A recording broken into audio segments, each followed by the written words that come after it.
So yesterday was parent-teacher interview for most of the schools here in Montreal.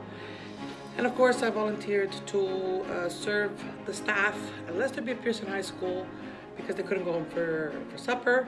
So I was there and there was quite a bit of food left over.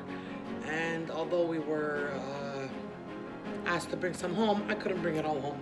So I suggested to Mr. Rubello, the principal, and Ms. Triestino, who is the vice principal for secondary 1 and 2, if they were willing to donate it to the needy and feed some people that are less fortunate. So they absolutely said yes. And I brought the food this morning at the Second Chance Cafe.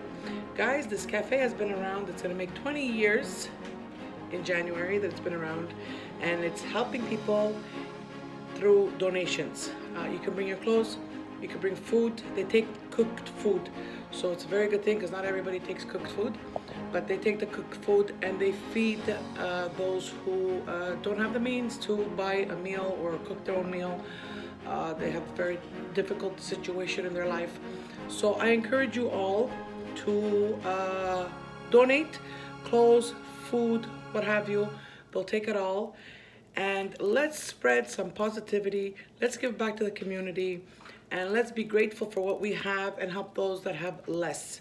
So I encourage you all to donate to the Second Chance Cafe at 5850 Gentile East in Saint Leonard.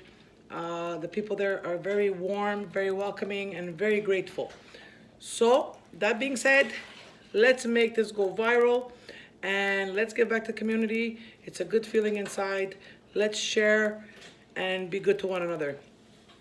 With that said, come sempre, ci vediamo presto. Salutiamo.